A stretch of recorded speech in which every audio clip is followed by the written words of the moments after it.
Hello, everyone, and welcome to game number 2 of this exciting, already action-packed Royal Rumble.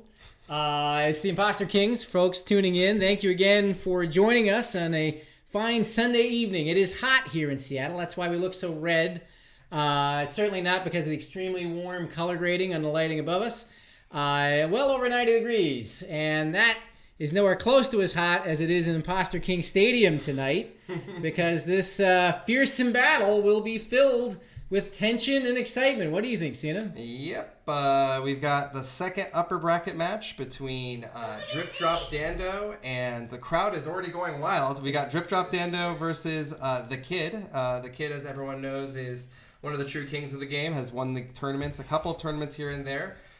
Community promoter, made a couple of videos, educated a lot, and we have DripDropDando, who is, actually this is his first tournament, so we don't know very much about him, but he is, he's got a huge fan base. You can see them, crowding up behind us, running through with excitement. Yes, the Kid, no connection to my kid, who just ran in the background of the shot. He himself is a gigantic Imposter Kings fan and excited for this matchup. Yeah, so just like last time, I think it's really interesting with the Goose and it was the Goose and Vilau, who we had kind of an orthodox player and someone who is a little bit more crazy in terms of how they play. The Goose being a little bit more unorthodox, trying different things. I think this time around we have Dando, who is relatively unknown. I've played a couple games around him, but I wouldn't say he's anything but standard. He's one of the people who, again, whenever his name comes up, we get fans in the background. So big Dando following out here. But he has a more of a mysterious gameplay style. Yeah, that's right. I mean, that will be an advantage, I think, is, the meta of this game has, I wouldn't say converged on anything. There are a lot of different play styles, but I think Dando's play style in particular is a question mark. It's something that I don't think the Kid has encountered much, and so we'll see in the first few games. Well, what's really funny is outside of Imposter Kings, they actually play a lot of card games together. So it's kind of an interesting, we got a little bit of a maybe meta game within the meta. So it'll be interesting to see. Again, what we can anticipate is the first couple of hands, the two feeling each other out, seeing what their tendencies are, and then once those expectations are established, them then flipping the table on them to gain an advantage. That's right. We are going to play the Imposter Kings, and so let's go head over to the stadium right now. We're going into Imposter King Stadium now. All right, and we can see their opening hand here. I think this is an interesting opening hand, right? So we have the Kid who has, it looks like, wow, not super great hand. Not much going on in the Kid's hand. Double sevens versus the double nines, but there is, it's not double, Hey, bud. it's double sevens versus double nines and double eights. Perhaps an assassin as well on that side. I mean, this must be something that it looks like the imposter dad has to take. The Dando fans have been rowdy, so they're taking off here. Looks like DripDropDando is the person who gets to go first, so he's decided that he is going to go first with this hand, which makes total sense. Got an Inquisitor, got a really strong hand. It's now up to the Kid to decide how he wants to play that. So I think they are waiting on deciding whether they should keep this hand or if they're going to mulligan. I think the thing that's big here is that he's got both nines, both eights. Yeah, I mean, if I'm the Kid, I'm looking at this and thinking, okay, the calculus is always, how likely do I think this will turn into a 3-point loss? And is it worth keeping my mulligan if I think I can get this to 1 or 2? I certainly don't think I can win with this hand. Right. I do have the 6-1 combo. That is the one thing I look at my hand and think that's something that maybe could provide survivability, but especially knowing I don't have the assassin and I don't really have any countermeasures. Well, I have I do have 2 countermeasures for the assassin. We'll see what plays out of that. Right, and I mean, I think the thing that's tough is that you're seeing that one of the other support cards here, this Oathbound, this is the thing that both players can see. So DripDropDando knows that the Kid doesn't have this Oathbound, and that's pretty big. There we go. There's the mulligan. So the Kid's starting out with a mulligan. Each player has 1 free mulligan per match, and I think this is one where he has the mulligan. There's nothing he can really do about this. Yep, that's exactly right. I think that's a sensible move for the Kid, especially at the beginning. Take your mulligan, see what happens next. This was not a good hand. You might be able to survive, but we'll see what comes up. Yep. So, and so I think letting the players know that they should go ahead to the next game. We'll see what kind of hand he gets the second time around. That's just a brutal one. I mean, last time we were talking, there was just 9-9-7-7 versus the double eights, and we thought that was fine. That was 9-9-8-8 on one side, and also choosing to get to go first. So DripDropDando is still going to be able to choose whether he goes first or not. Another really good hand for him. Yeah, this is a good hand for DripDropDando. The kid doesn't have the strongest hand, but certainly this will play. This is something I definitely would not mulligan even if he still had the free mulligan. You have the assassin, you've got the princess, you've got the king's hand. So 3 very powerful cards, especially together. He wants to go first. Yes. And I feel like DripDropDando is one of the players who told me that it's always the second player who wins. So this is interesting that he's gone first twice. I mean, I feel like with these hands, you have to go first. Well, I think what's fascinating about that concept, right, is that historically, the player with the true king is probably picked to go first, I'd say 90+% of the time. Right. We're seeing that meta changing. The card advantage of going second is substantial. And especially if you have a close hand, giving up the tempo in favor of having card advantage can be substantial. And in a hand like this that may be close, we'll see. But DripDropDando is going to go first, and likely we'll see what they try to fish out with their Inquisitor to start. Mm-hmm. And so it looks like the kid's starting off, as we said, the first beginning plays, the first couple hands, you trying to tease out your opponent to see how they're going. They go fast. So the kid successored his princess, expecting somewhat that there was going to be an Inquisitor play to guess on that princess, but he actually starts with just trying to do, as we call it, the squeeze. The squeeze, starting with a big number to try to pull, knowing that DripDropDando knows that they likely have bigger numbers. So they're just putting pressure on right away. He's flipping immediately. He doesn't like that 6. You get 1 free out, and he used it to get rid of that Oathbound. So in this game, you have to play a card that's equal or higher value. Now DripDropDando has gotten him to use his king already, and now he's using the Inquisitor to force out the 8. King's hand. Now, part of the reason why the kid did that, he does not know that the Fool is not in play, that the Fool is a face-down burn. If you're worried about the other player having the Fool, flipping early can be very advantageous because you leave nothing for the Fool to pick up if they have it. Mm-hmm. In this case, that wasn't in play, but of course the kid didn't know that. Right. So where do you go from here? So, interesting. So they fished out the King's hand, DripDropDando did. But now they're going to use that sentry to pick it up? Yeah, it's possible. What would you trade? I guess the Warlord. Yeah, it's really tough. When you have such a nice hand, it's hard. Yeah, well... No ability. Just played a beefy 8. Yep. Again, the squeeze continues. Yep. So now... And he did throw away the Elder here, so he doesn't even have a recourse for this queen. That's right. So the kid the kid's got 2 options for the royalty card. The Oathbound and his princess. So right now, those are also... Well, he actually has... Would you actually go Zealot here, do you think, Cena, just to keep things going, or do you think that's losing tempo? The problem is that he needs to not let that Mystic hit the 2s if he's going to go for the full strategy. I mean, it's still pretty good, a 2 for a 7. What we're talking about is the Mystic's ability. It can nullify the Assassin, which, of course, can attack when they flip their king over there.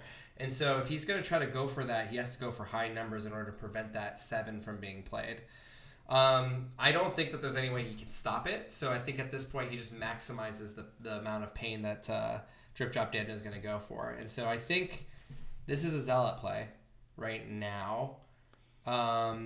You could play the princess and then force either the flip or the queen play. And obviously one of them will cause him to lose the game. The other one will get rid of all the cards, so that way there's less risk of some sort of pickup. Of course, neither of them knowing that the Fool's not actually in either hand. So that's right. That's why I could see it. But he's going for the Zealot here. Well, one thing about that, the advantageous thing about burning the Mystic to get rid of 2s is he can then trade that useless 2 with the princess. Yeah, that's right. So I think this is tough because DripDropDando has to make a decision. Does he have the Assassin? Yes or no? At this point, he's played him enough. I think he knows that he has the Assassin. He's going to have to do that 7. No one likes to use the Mystic for the 2s, but that's his only option. That's right. Yeah, he has no other out, and at this point, the kid, he's probably doing the card counting. He realizes he doesn't have enough to squeeze the kid out before he's got to flip the king. Especially with that judge there. Exactly right. That judge gives him an extra turn. The judge, of course, allowing, if he guesses correctly, to put a card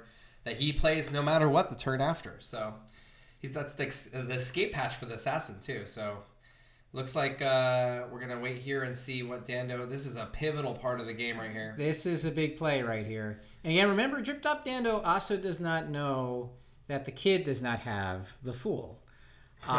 So, he might be thinking to play the queen here to leave nothing for a 6-1 pickup. And, yep, there it is. So there's the Mystic. He thought about it for a bit. It's just... If you're going to do it, this is the time to do it, This is going to, of course, lead into a free judge play as well as that swap that you were talking about. Since he's going second, he's going to have that ability to do what we call the princess swap. Last move of the game, you swap and you give them something useless. But instead, he chooses to play it. Uses the opportunity to throw it out. I'm a bit surprised by that. That was actually a good time for Cena's much-prized battery play. Yes, love the battery. Yeah, judge in the soldier just to squeeze the cards with the DripDropDando's hand. Squeeze. We're talking about squeeze. This is summer fun. Summer Royal Rumble, you got to squeeze. Now, does the kid play the princess and swap here and take that warlord? Because that's pretty much an insta win, right? Because at that point he has to flip, and then he can play the warlord, which is going to be a 9 and not royalty. So that elder that he's holding over here, this little pocket elder, is not going to be effective. Very true. Yeah, of course. The kid does not know that DripDropDando has the warlord. For all that the kid knows, that could be the fool. And that's fine. He would love the fool. He's got this oathbound. He'd be cooking. Yeah. So it'd be interesting to see what the countermeasure is here. I mean, usually convention is, hey, try to minimize you playing the high-level cards until the end. But I feel like this might be one of those rare occasions where it's actually good to swap right now. Yep, we'll see. So the kid thinking about this, I think almost certainly hitting the card tracker to see what's there. Yeah. Because this is where you're thinking, okay, what are they likely to have kept? What might have gotten burned? How does that align with their behavior to this point? You're thinking through all the scenarios and trying to pick the most likely one that's going to get you this win. Because the kid really does have a shot at this. Yeah. I don't know. I think he is just making sure he's crossing all of his I's and dotting all his T's. Played the princess with the ability. Yep. So DripDropDando has no choice. Only has one card in hand. Traded the judge. Interesting they chose the judge. But... Because that gives DripDropDando a way out. Yeah, chance. He hasn't. No, he not even a chance. He knows what he has in his hand. So now DripDropDando. Oh, sorry, it's the kid's turn, isn't it? Yep. There it is. There it is. Drops the warlord, and it's a 2-point win. Hey. We talked about how the kid didn't have the strongest hand. That DripDropDando had the meat and was going to put the squeeze on the kid. But the thing about the squeeze is, if you don't have quite enough numerical pressure and the other player can wrangle and wriggle and let you play your big cards without being pinned by them, you're very likely to turn a win to a loss. That's the problem with the squeeze process. This is the beginning, right? He just immediately flips. That's really interesting. He gets the king's hand out of the hand. That's great, right? He plays a sentry. Can't really swap because he has high cards in his hand, or he could have, but it wasn't really working out. He was still debating, I think, whether he had the assassin. And I think this is the pivotal point, right? When he plays the Zealot, now he has to use his Mystic on the 2s. And at that point, he's dead in the water, essentially, because of the card advantage here and the Princess ability. So he uses the Princess here, swaps it, and at that point, it's that's all she wrote. That's right. Excellent hand. The kid coming away with 2 points, superbly played. And again, we're starting to see them figure each other out in this process through that first played game. We're going to head into game 3. Yes, so let's go ahead and take a look here. We've got DripDropDando. And by the way, that was a game that we thought that the kid had kind of a lesser hand. As you were saying, I would not mulligan this hand. He actually comes away with a 2-point victory. That's right. Which really goes to show what cards you decide to keep, which cards you decide to successor, and how you use those cards is really the pivotal key here. Now, this one is a delicate This is a real easy. See, this one's really interesting. There's what's known as the death hand, or I forget what name we use for this. If one side has both royalty, both elders, and both oathbounds, they're guaranteed to win. Right. It's a 3-point win guaranteed. And so he is the true king, so he can decide who goes first. He has an Inquisitor. He can Inquisit out this other Oathbound, and at that point, as you mentioned, it's a death hand. There is some countermeasures to it, though, which is he could actually hide this Oathbound, funny enough, and use his flip to grab on top of one of these queens and princes, one of these 9s. And then at that point, it's not so bad for him. But that's just, that's the thing. The rest of the hand does not seem so bad at all. The rest of the hand does not seem bad. This is one of those trap hands But if I'm the kid, I might take a 2-point mulligan on this because, right, there's 2 royalty cards. I'm likely facing down. One of them could be a face down burn, but I don't suspect that. And if I have either of my anti-royalty countermeasures played at the wrong time, i.e. not on royalty, I'm cooked. Yeah, and it's the Oathbound and the King flip. So interesting, he burns. He's going to play this. He burns his assassin, and he does protect the Oathbound. I think a that's wise the right move. way to do it, yeah. So. All right, so DripDropDando, What do you think he's going to do? Well, Soldier or Inquisitor? So it's a great question, right? So the logical thing is, right, try to Inquisit out that Oathbound. Right. Go right for the neck. Maybe hope the kid made a mistake there. We know the kid didn't, but that right would guarantee a 3-point win. Yeah, guaranteed. But DripDropDando knows the kid is excellent at this game. Yeah. And so you can't bank on a mistake to give up initiative like Go this. straight for it. He does the Inquisitor into Oathbound. Nothing happened. So there you go. So All right. All right. Well, the kid now has initiative back. You play the judge here and see what you can get. I mean, that's slow playing it quite a lot. I'm not against it.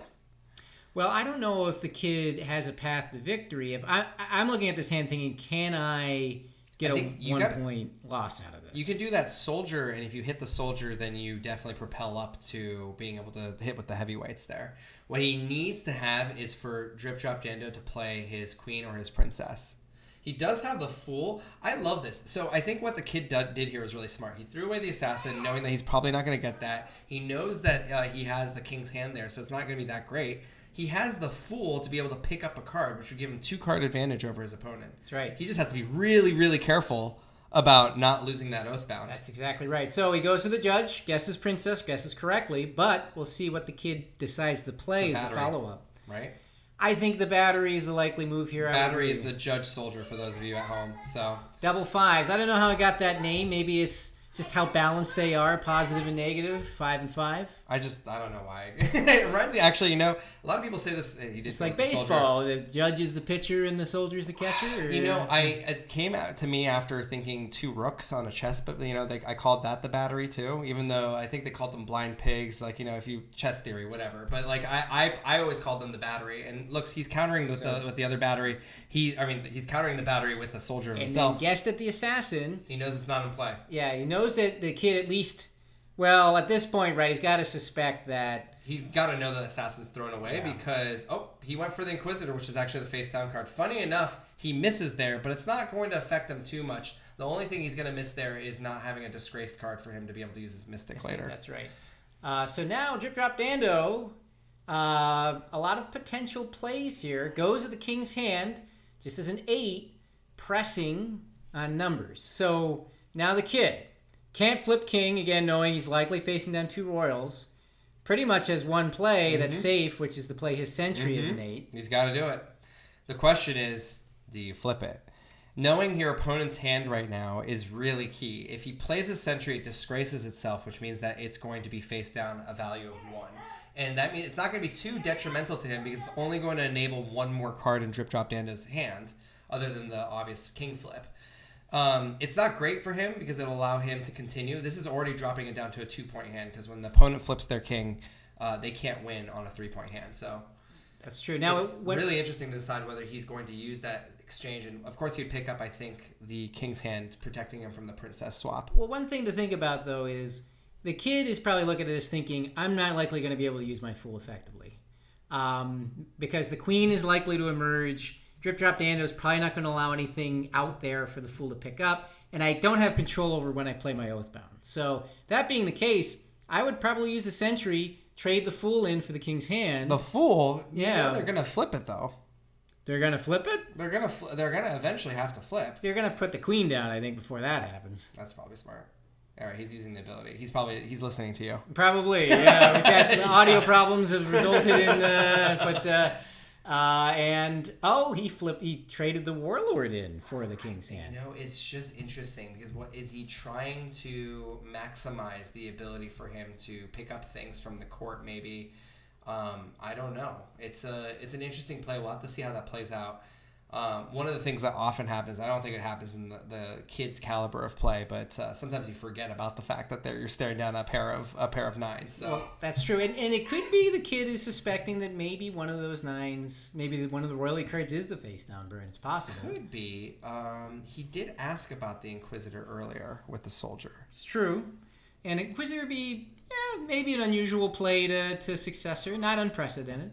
What do you do if you're DripDropDando? Yeah, I was gonna say, do you play the Zealot and try to preserve that 3-point hand? I guess he's trying for it. Yep. So Zealot emerges, played before the power kicks in. The Zealot before the king is flipped. This is a mere 3.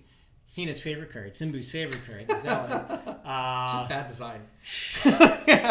It is my son's favorite, though. He says, I don't know why, it's something about the eyes maybe, but... If you're looking for a nickname for the Zealot, I think Cookie Monster works, because Zealot's blue, he's got googly eyes, he's kind of, We're getting demented in a certain way. Careful, we'll get the Dando fans back. That's right. Referring to Dan's kid, of course, not the fact that they're all Cookie Monsters that support Dando. All right, so Zealot drops, and now the kid is pondering options here. Right, what do you do with the Mystic? It's just a number at this point, right? Yeah, you figure again, you're likely facing royalty, you can't use the Mystic on royalty, just play the 7 and see what happens. So now, I would guess... What did he do? He just played it. Yeah, he just played it. The Mystic, no ability. Makes sense. And a king flip. Okay, he's got the king flip. He really wants to stretch DripDropDando. This is the right thing to do. You play the king's hand now, right? And then you flip on the royalty. You don't use the fool to pick the... Oh, did he flip already? Yeah, that's great. I guess you can use the fool. Is that a bait, though? Well, you pick up... The logical card to pick up was, I think, either... It just gives you an extra card. Judge or Warlord. Gets the Judge. Yep, there's the Judge. But this allows DripDropDando to extend his... Well, I guess you're doing a card for a card, right? But... Yeah, I guess... No, you're... Yeah, you're good. He's good to go now. Yeah, he's got a now. huge card advantage, yeah. So now he's good to go. He flips on this, and now he has all the ability in the world. Again, letting him play the Fool, I think, was a mistake. Yeah. I think I would have played the Queen to wipe the cards out in the back. Yeah, because if you exchange with the Queen right now, you're giving him a card that deals with the Queen. Exactly. So it looks like the kid is probably going to be able to flip this for either 1 point, likely 1 point. There's nothing you can do to stop him from playing the princess. So that's right. It's going to be a 1 point hand, I think. So that, again, a hand that we said is a death, a death hand. He was able to navigate it. He navigated it supremely well. Again, what made that whole thing work was successoring the Oathbound in the beginning. And I think that's what... I think Goose is in the chat right now. He's saying the same thing. He would have put the Oathbound down. He might have said, I'm putting the Oathbound. He would have thrown the Oathbound away because he's that, that experimental. But 90 play. Yeah. All right. So now he is going to get that 1 point victory because he's playing the last card. The kid has 1 point. DripDropDando has no recourse to that play, and it is 3-0. 3-0. Just as a reminder for the scoring. So it's 1st to 7. For each hand, you get 1 point for winning the hand. You win the hand by being the last player able to play a card. You get another point if you have not flipped your king, and you get another point if your opponent has cards left in their hand. In this case, no cards left for DripDropDando, all kings flipped, so it's just a 1 point win for the kid. But again, given the starting situation, to be This is the start. Yeah, to be 3-0 right now with 2 fairly weak hands after the mulligan, I'd feel pretty good as the kid that I really maximized. Yeah, he's really fighting in these hands. He's not only just like disgracefully like losing 1 point, he's actually gaining points each of these hands. And this is the play, right? The beginning. This is all that mattered was he has to call this Oathbound. If the kid had the Oathbound here, it's a 3 point hand. Now we see a 1 point to the kid, so that's a 4 point swing. 4 point swing, yeah. So I guess if you're DripDropDando, what do you call out here as the Inquisitor? Well, the alternative, if you think the kid is likely successored it, one thing you could do is just pull the meat from their hand. So go right in, try to grab that sentry. Exactly, grab the sentry out, gotta say, superbly done. Yeah. So we go right back into it. DripDropDando is now the true king. Still the true king. I should say. And so he has to make this decision. Finally, luck is starting to come the kid's way. Much better hand. Yeah. So the kid now is the one that's got the beef. Both royalty cards. DripDropDando is not without weapons. Has the 6-1 combo. But I gotta say, especially knowing that the king's hand is in nobody's hand. It's really nice that we know that, right? Yeah, we know that. They do not. Yes. And if you're DripDropDando, one thing you're looking at is, can I deal with the assassin? I've got the mystic and an inquisitor to deal with that. He can choose to go first, too, which, again, as I mentioned, I think he's one of those players who would like to go second. But he's gone first every single game. And he's going first here, too. Yeah, he's going to have to. I mean, he's got that Oathbound. He's got the Judge. You got to take initiative here. Yeah, Judge into Oathbound, likely starting play here. But, right, the question is, what do you try to fish for to gain tempo in this hand? What would you start that way, Cena, and how would you go? It's really tough. I think both players are taking time to think because this is a really tough hand. I think, he just threw away the battery potential, which I think makes sense. He's got to keep the 6-1. He's got to get momentum. He's got to hit on that Inquisitor. Yeah. And it really is just the mind game of what does the kid hold on to. What you'd really like to hit, I think, is the Princess. Get that out of their hands so that way when you do mistake the 2 or, whenever there is an issue, they can't just flip it and give you the card, especially since he's going second. But the kid is known for successoring the king, the princess. He has not yet, but that is an option. Well, this is where the king's hand being unaccounted for makes things very interesting. So using the princess's power becomes a lot more questionable when the king's hand is floating around. Neither side knows that the king's hand is out of commission. The successor's the assassin. Successor the assassin. He's playing some standard lines, I think, here, and I think that's really become really effective. I bet you he's going to start with the Judge here. Goes straight for the assassin, right? This is one of the classic plays, I would say 2 years ago was the meta, which was you use the Judge. If you hit on the assassin, you can put your Inquisitor down and get it out next turn. Yep. If you don't hit on the Judge, it's still a 5, so they can't play their own Inquisitor on it. So this is the standard play. He did keep a soldier so he can counterattack, and it looks like he is attacking the Oathbound. Guessed it, Oathbound, yeah. So, again, usually Oathbound's a very safe guess. But when you have one Oathbound in your own hand, that is useful information to know that DripDropDando has an Oathbound, especially when you don't have the Fool and suspect that DripDropDando might. So now you know that's there. Now DripDropDando goes ahead and does the king flip, taking the assassin out of the equation, knowing the assassin is not around. Yep. Of course, the thing is, having a dead assassin is not such a big deal when you have the princess, because you've got a pretty much useless card that you can trade away and stick your opponent with. Yep. So, I mean, I think that's why people don't throw away the assassin when you're going second with the princess, is because you have that option. And if you don't, you're threatening it, So, it looks like we're doing an early flip for DripDropDando, and now what do you do as the kid? So you're probably going to go with the Inquisitor. What are you going to hit? Well, that's a great question. So Oathbound? Oathbound is not a bad one to basically denude the chance for a 6-1 combo later. And also knowing about both royalty cards, I think the Oathbound is the play. Yeah. Especially because the DripDropDando has one. Yeah. From the successful soldier guess earlier. So you don't have to worry about losing tempo, and that's exactly what the kid does. Goes with Oathbound, yeah. Yep. Makes sense. I mean, there is something to be said for making sure that they can't get the 6-1 combo. He's still going to be able to play that Fool eventually once he flips his king, but it might not get to that point. He's got quite powerful cards in his hand, and right now, without the Oathbound, the kid actually has a winning line right now, which is Queen. They play the Elder, and then he hits him with the Warlord. Yeah, that's right. At the moment, DripDropDando only has one counter royalty card, and the kid has both royalty cards. So, again, we know things that they don't, but just playing both royalty cards is an instant 3-point win. Warlord. Play the Warlord. I know people say it's weak, but this is it. This is its time. That's true. The Warlord yeah, will also achieve the same thing. So, all right, the kid had the strong hand and played it beautifully. Did not let up at all. Boy, the kid, so he finds the hands where he's the weakest, he is finding points. The hands where he's the strongest, he's maximizing the points. Well, that's it. You generally in a game of 7, the hand luck will even out. Yeah. So when you have a hand that is weak and you get points off of it, you've got to feel great. And I think, I mean, like right here, this is the hardest part, right? You get the flip so early. When you give him that flip so early, now you've given him tempo. And when he has tempo, he takes advantage of it. He takes away, he just starts defanging you, takes away the Oathbound, and then at that point, it's just, again, cooked. That's it. So I think that the kid is really good at picking up on those cues, and you just went for it. That's right. So now if you DripDropDando, you do have your mulligan in your pocket still, but things are otherwise pretty desperate.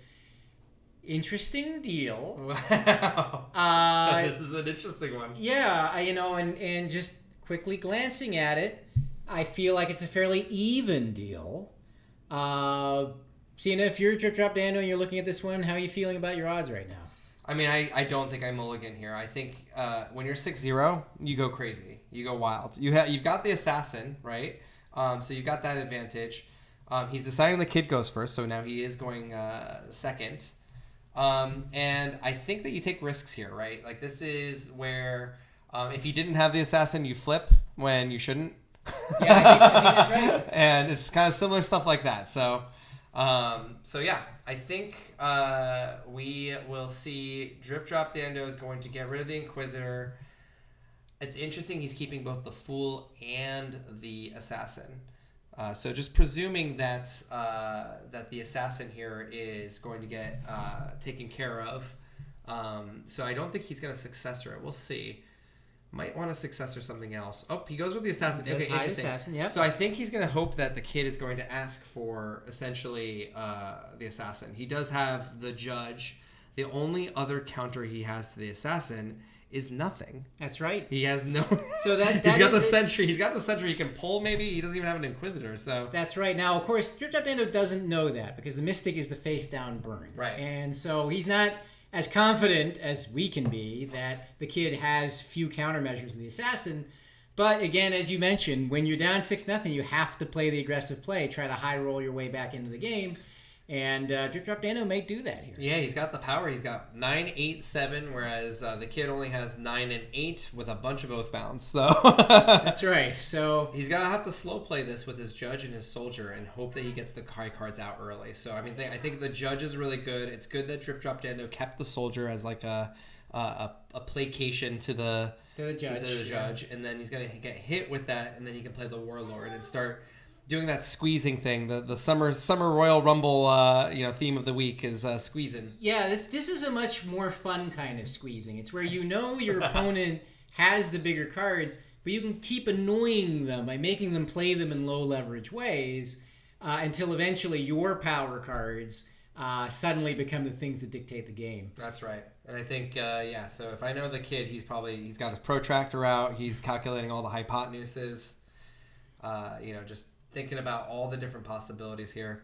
And he just decides to go for a mulligan, actually. The kid mulligan this because of the Assassin, most likely. Yeah, I mean, the thing that's interesting is on the other side, I might have just flipped. And, they get 3 points, they get 3 points, Yeah. Because then at that point, once you flip, you have a much better chance of fighting against the Assassin. But this makes sense. I could see him doing this. He's got a 6-0 lead. Might as well just go for a redeal. Yeah, it's the more. That's one of the benefits. That's one of the benefits of being 6-0 up is you can use your second mulligan and your third mulligan and your fourth mulligan. Well, that's right. And again, the difference between 2 and 3 is you could potentially lose another hand. Well, look, the Mystic is back to being very similar hands, but some of the cards have swapped. That's right. All right. So this is a similar hand. Again, a quick assessment, even-ish deal. If you DripDropDando, are you reaching for the mulligan button? I probably wouldn't. Simbu, what do you think?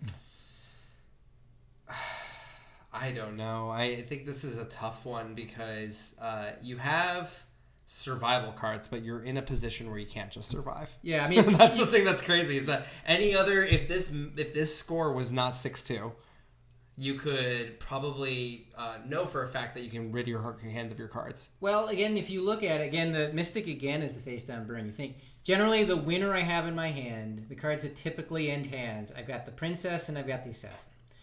And it doesn't hurt that you have the King's hand either. Yeah, and I've got the King's hand, so I know their countermeasures.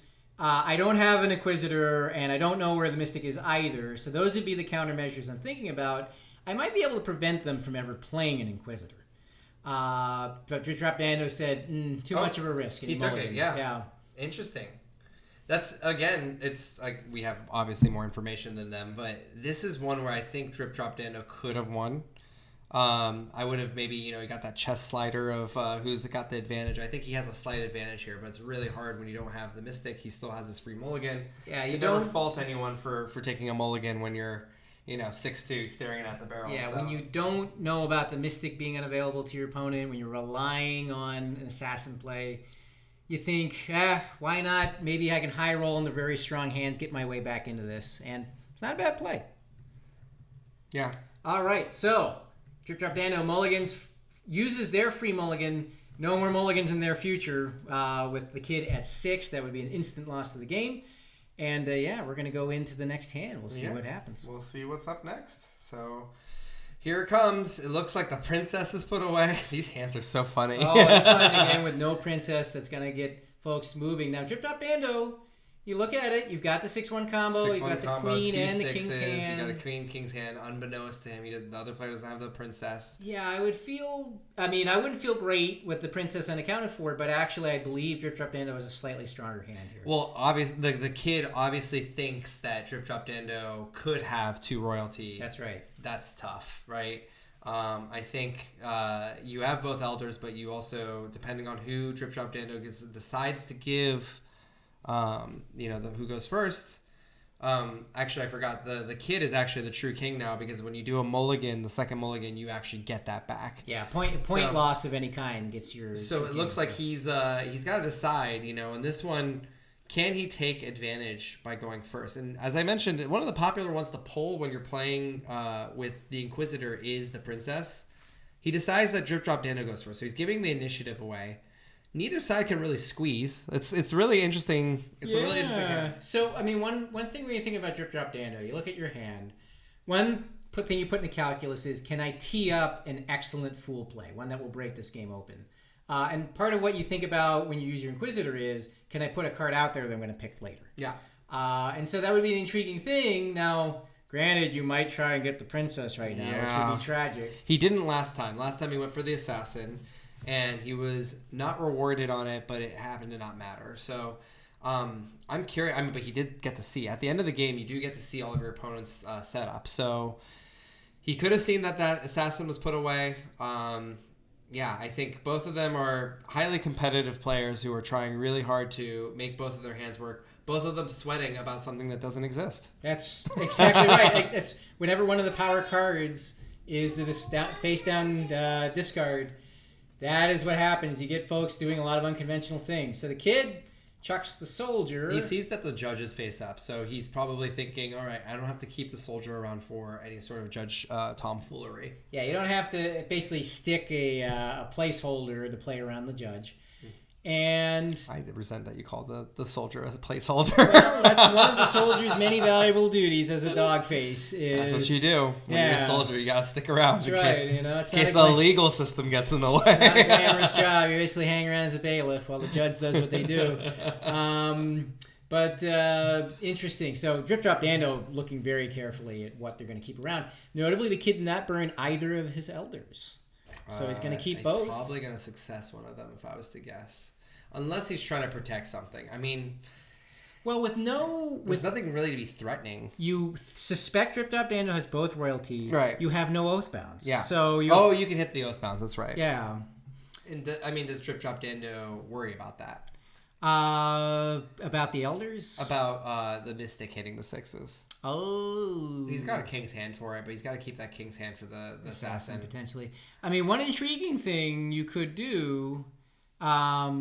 no, actually, it is interesting. Previously, DripDropDando went for the assassin and missed. Mm-hmm. Now, does the kid try to break the pattern they've established in successoring the assassin, or do they go ahead and play the same play?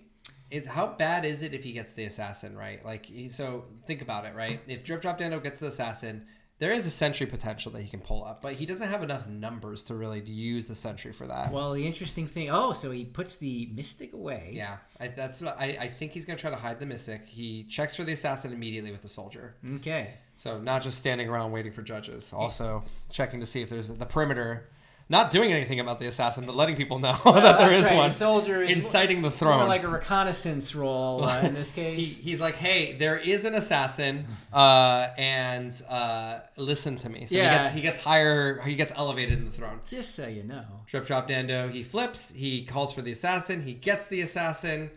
So the Inquisitor points him out in the crowd, and So I mean, DripDropDando had to know that likely was going to happen if they did the flip. I mean, at that point, Inquisitor Call was a no-brainer. Right. Interesting then, because DripDropDando still has initiative in this hand. Yeah.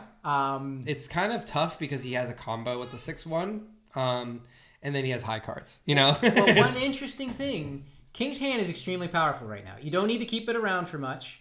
Potentially, maybe a princess play that we know won't be coming.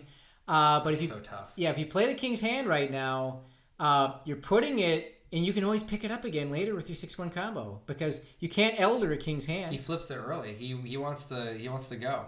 He's getting rid of it. Wow. So he does not want to play with the assassin. He's disgracing the assassin, and well, I guess he was maybe afraid of the sentry. I find that to be a really interesting play. Well, so think about it. If he thinks that the kid has a princess, the sentry you definitely use to grab that assassin. That's true. Yeah. That's what's going on here, and that's just rough, right? You don't know what the face down card's going to be, and the fact that it's a princess is actually going to work against DripDropDando, especially if the kid picks up on it. And when I say if, I mean he does. He's a player who picks up on these subtleties. Yeah, it's a shame because King's hand play there. Okay, so here it is. Now the kid is going to pull the King's hand out. Yeah.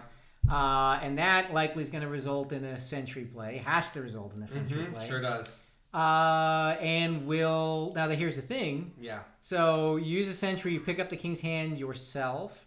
Correct. Probably trading one of your elders for it. The warlord. Yeah, because he doesn't know again. Now Fool can pick up.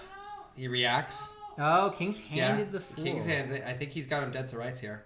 All right. Yeah, he sure does. So he's got so DripDropDando is going to play that Oathbound. He has to use it on the number 6, and he's called it perfectly. Yep, sure. He's got every single thing. There is no way out. This game is sealed and delivered. Oh my goodness me! The kid has such heads up presence. As I mentioned, I think he realized that subtle cue. He realizes, hey, I have an answer for whatever you play. Boy, that there it is. Was a excellent my goodness sight. Me. Just spotting that the princess was not in the game. And that's all she wrote. That is amazing. That is absolutely crazy. So, as I mentioned, I think right here is when he starts starting to suspect something, right? You call out the King's hand. They play the King's hand. As we were mentioning, he wanted to get rid of the assassin, fearing that he might pick it up. The kid might have picked up at that point. Hey, you know what? He probably thinks I have a princess if he's going to be doing this type of thing. Yep. That point, he strikes hard. He hits it with the sentry. He picks up the King's hand. I like the idea here. The line here he was trying to do is use the King's hand in order to force him to play a sentry, so that way, at that point, he can use his Fool. But what he didn't know is that, he picks up the King's hand, gets rid of that Fool. He has the perfect hand here. At this point, he's won. Yep. It's a 1-point hand. And that's all he needs. Yep. And even if he was wrong with the Mystic here, like let's say he did have the Princess, he's got Elders. Yep. A pair of Elders will take care of the royalty. Amazing. Well, it goes to show a pair of Elders, most folks will burn one. And even in this hand, it turned out to be what gave the kid the confidence to make those plays at the end, potentially. So there you have it, folks. That is a wrap on game number 2. It is the kid winning over DripDropDando 7-2, and we saw some excellent high-level play here. Yeah, that was fantastic. I mean, I think that was just textbook. They call him Dodd the God. Dodd the God, he is able to really figure out what's going on. And, Goose knows what's in your hand. The kid knows what every card's potential is. And the subtle cue, as I mentioned, is the most important thing there. Yeah, the fact that reading the signals, those subtle plays, thinking 2 steps ahead from what you did right, to turn that into what they are then going to capitalize on, that's really what made this happen, especially in that end game, which, again, DripDropDando very much could have won that. That could have been a 2 or 3 point win, which would have put them right into the game, with one hand away, basically, from victory. But the kids saw that coming. Saw that the princess was out of play, and then just play the perfect line through in the end to put this one away. That is right. So just nailed it absolutely. Oh, thumbs up. So I think that, I'm gonna go ahead and invite. First off, we're gonna have DripDropDando join us, so he can see how what he thinks about what happened. So let's pull him in, and let's see how we do here. But yeah, I mean, I think that was really interesting, the way that we went about, maximizing on the weak hands and then still being able to pull off a victory there. Again, most of the time in a game of 7, the hand luck will even out. So Right. The way that you win a match in Imposter Kings is, can you minimize your bad hands? Can you capitalize on the good ones? Usually there's one hand. If you lose a hand that you're supposed to win, that's what dooms your match, and vice versa. Yeah. And we saw that happen at the beginning. This match was actually, I think, won and lost in the first 2 non-mulliganed hands. Yeah, I mean, that's and then just getting the good hands and maximizing that. That's so right. Let's go ahead and pull in DripDropDando. Hello. Can you hear us? I can hear you. Can you hear me? Sure. Yeah. Let me just make sure that your audio is coming through. Can you talk a little bit? Hello. All right, perfect. So Cool. It is good to see you. Obviously, Yes. not the result that you wanted, but some fantastic hands there. Excellent play. Yeah, again, a hard competitor in the kid, who we were talking about how the kid has developed a certain sense about the cards that almost turns into mind reading, almost mentalism, and being able to read the face down burns through the subtle signals of the play.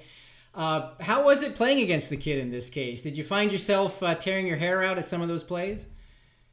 No, I actually think I played really badly. So it's nice that you guys thought I played well, but I thought I played horribly. At the early rounds, I was being very aggressive. I was a little nervous because I just know how good Ben is. We've played a lot. So I was going for very energetic, aggressive, risky plays.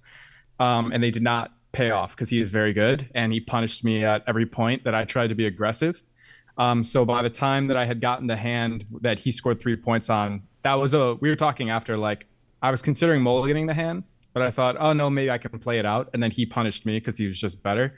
And then I got 3-pointed. So they were very good rounds. He played fantastic. Many times just getting punished by the sentry when I just couldn't play around it or didn't consider it. And then the worst thing that I had done throughout that whole game that's just going to haunt me forever is the round that I was going to get 3 points, or I was going for it, and I called the Oathbound and missed. Leading up to that round, the whole time I was thinking, I'll call Sentry. I'll open to call his Sentry out of hand. That'll hit. And then last minute, I'm like, I'll call Oathbound. And then, of course, the kid is good and knew that was the correct line and punished me for it. So that's my biggest takeaway. Well, that was it. I mean, because that hand, right? I mean, if you get his Oathbound, it's over, right? It's guaranteed 3 points because that's the only countermeasure for royalty he has besides king flip. But again, the kid does it. It's one of those things, like, you feel foolish if it's right there and you don't pick it up, but at the same time, the kid has a way of always spotting these opportunities, or opportunities not to lose. Mm-hmm. We talked about that quite a lot, actually, was what would you pick if you had to play that Inquisitor? And it's really hard because that 3-point is just tempting you, right? But the kid is going to put that away.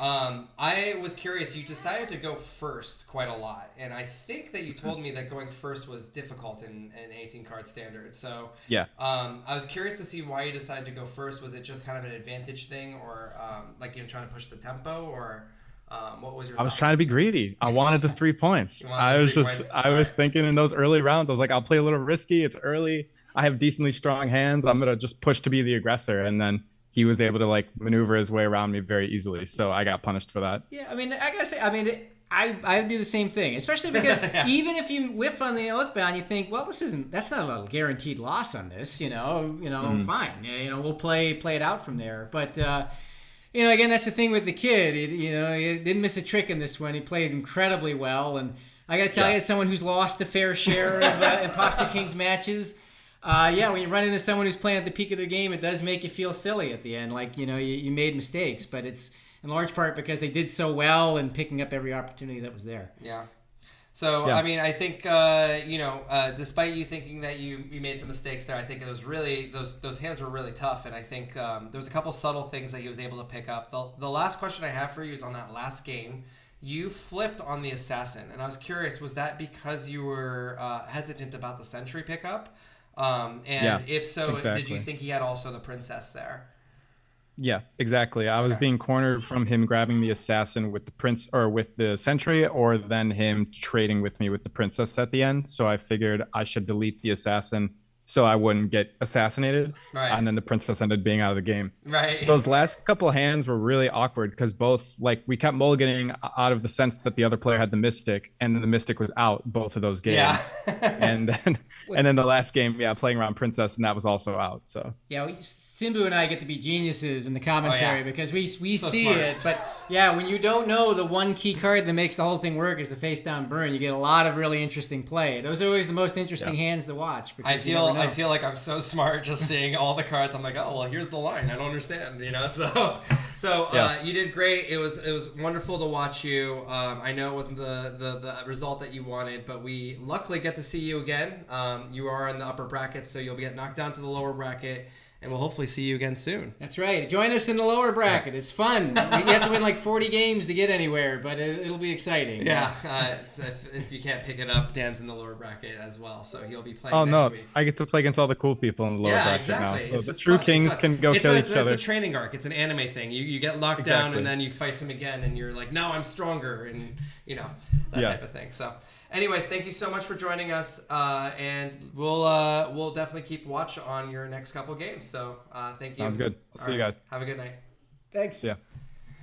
All right. So, what a stand-up guy. Yeah, no, again, as I said a moment ago, I've lost a few of these games, and I mean, even my match that put me in the lower bracket against the Vilau, I walked away from that thinking, I am such an idiot. But in large part, it's because Vilau played incredibly well, and the small mistakes I made turned into big problems in the scorebook, and that's what happens when you play against really great players. There's just no margin for error. Yeah, absolutely. And you'll see Vilau again if you win your lower bracket match. So That's you can right. get your revenge if you'd like. But here we go. Let's go ahead and get Ben Dodd or the kid in.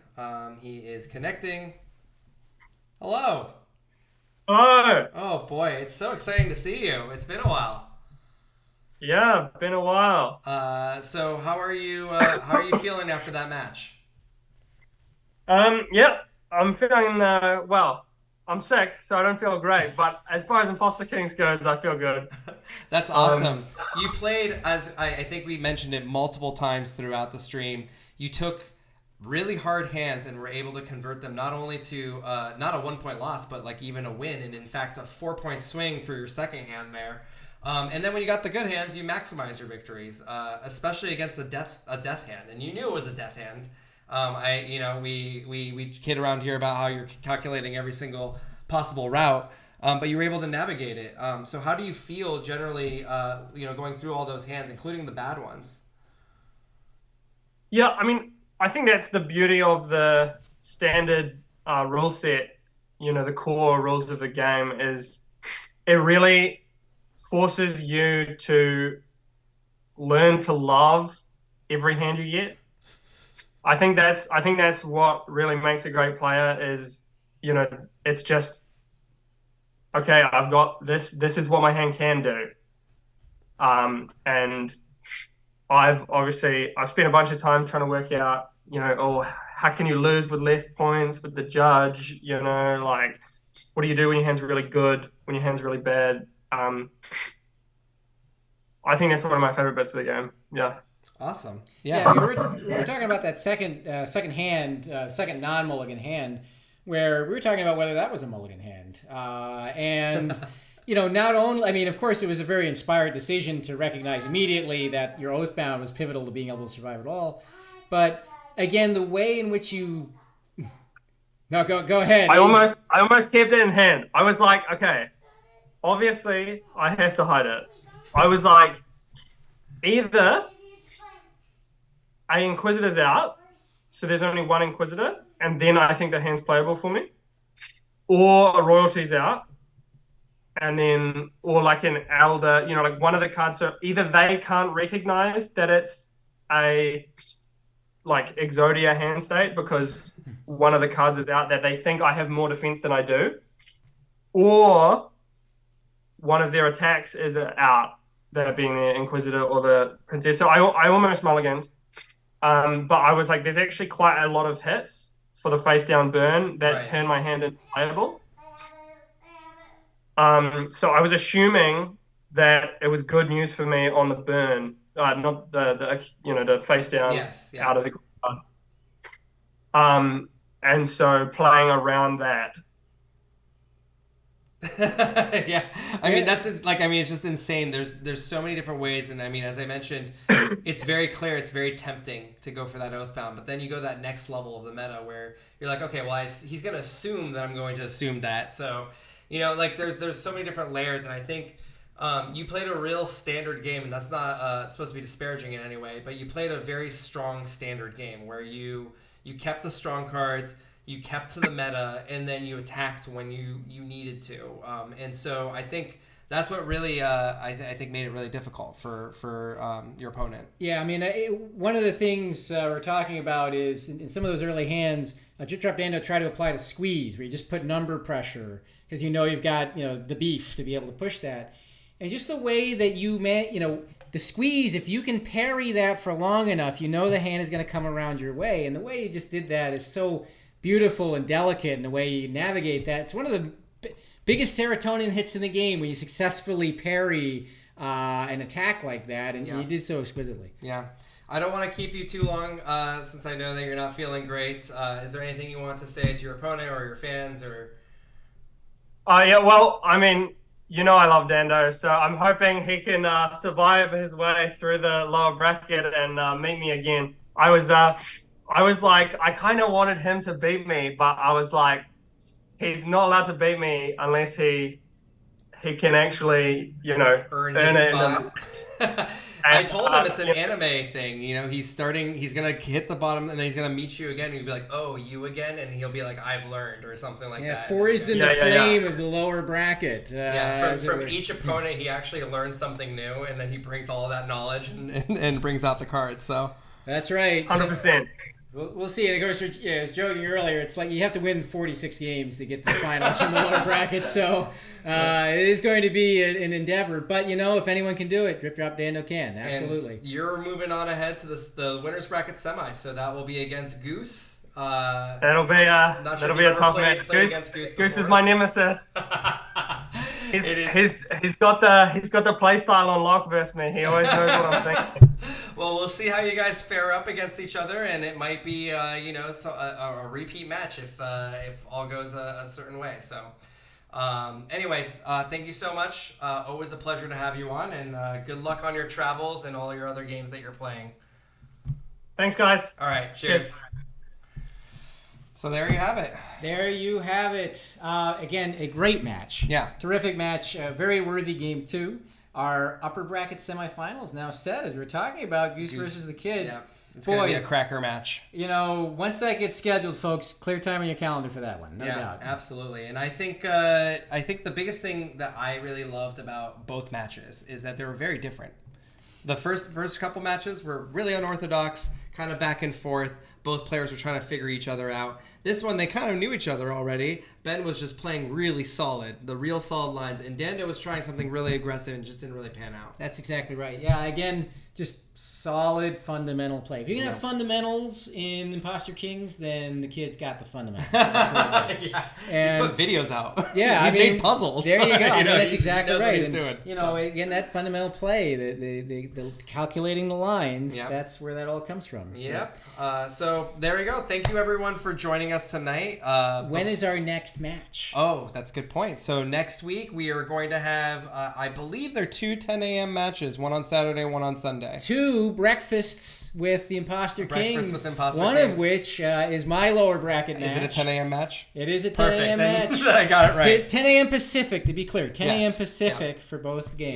Yep. So please join us there. And Dan, do you have anything else that you wanted to plug? Well, folks, you're going to hear a few of these plugs along the way. It doesn't have a terrific amount to do with the Imposter Kings, but it shares an artist. So for those of you who love Michael Hirschon art, and that should be all of you because it's fantastic art that made this incredible game come to life. It has also made an incredible audio drama come to life. So Metropolis, a murder mystery in Neon Utopia, is an audio drama that's going to be coming out later this summer. I am the writer and producer of that audio drama. If that has piqued your interest at all, go to luxradium.org. That's luxradium.org. We'll share the link as well in the Discord. And you can learn more about it. Don't worry, there'll be more plugs coming too. It's coming out later this summer.